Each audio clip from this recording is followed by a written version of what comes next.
আসসালামু আলাইকুম। আল্লাহর প্রিয় রাসূল সাল্লাল্লাহু আলাইহি সাল্লাম বলেন, সর্বশেষ যে ব্যক্তি জান্নাতে প্রবেশ করবে, সে পুলসিরাতে একটু হাঁটবে, আবার পড়ে যাবে। জাহান্নাম তাকে আঘাত করবে। এভাবে সে পুলসিরাত পুরোটা অতিক্রম করবে এবং বলবে, ওই সত্তা কত মহান, যিনি আমাকে এই বিপদ থেকে মুক্তি দিয়েছেন। অতঃপর সে বিশাল এক গাছের সামনে আসবে। সে বলবে, হে আল্লাহ, আমাকে ওই গাছের কাছে নিয়ে যান, যাতে আমি তার ছায়ায় আশ্রয় গ্রহণ করতে পারি এবং পানি পান করতে পারি। তখন মহান আল্লাহ তাআলা বলবেন, হে আদমের সন্তান, আমি তোমাকে এটা দিলে তুমি আবার অন্য কিছু চাইবে।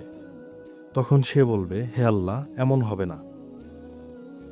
এ কথা বলে আল্লাহর সঙ্গে সে অঙ্গীকার করবে যে এরপর সে আর কিছু চাইবে না।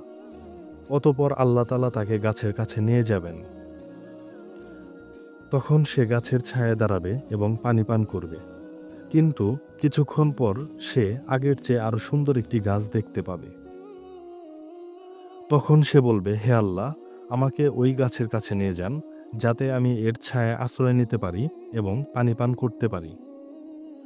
তখন আল্লাহ তাআলা বলবেন, হে আদমের সন্তান, তুমি কি আমার সঙ্গে ওয়াদা করনি যে এরপর থেকে আমার কাছে আর কিছু চাইবে না?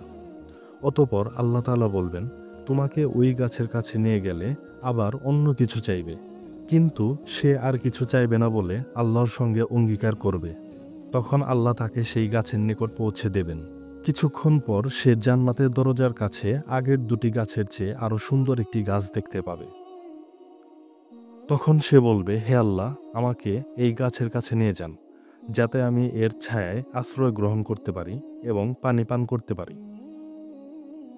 তখন আল্লাহ তাআলা বলবেন, হে আদমের সন্তান, তুমি কি আমার সঙ্গে ওয়াদা করনি যে এরপর থেকে আমার কাছে আর কিছু চাইবে না?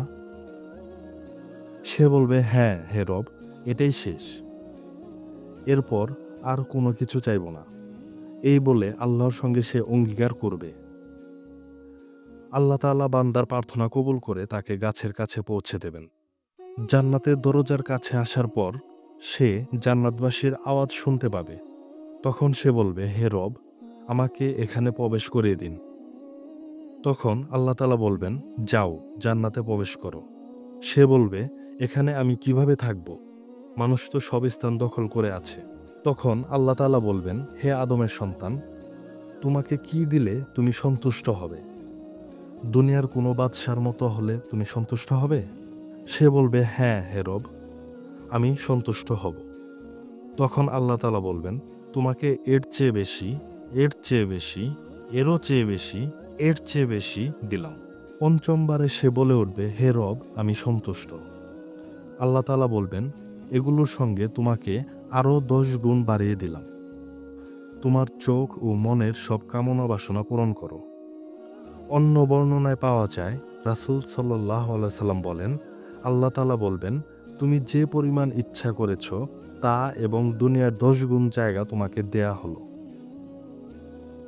এ কথা শুনে সে বলবে, আপনি আমার সাথে ঠাট্টা করছেন, অথচ আপনি হলেন সর্বশক্তিমান।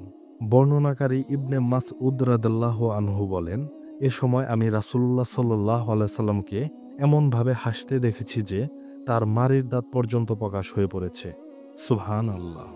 এরপর আল্লাহ তাআলা বলবেন, তুমি আরো চাও, এটা চাও, ওটা চাও। আল্লাহ তাআলা সমস্ত মনের ইচ্ছা পূর্ণ করে দিয়ে তাকে সেই জান্নাতে প্রবেশ করার জন্য অনুমতি দেবেন। আল্লাহ তাআলা আমাদের সকলকে জান্নাতবাসী হবার তৌফিক দান করুন। আমিন।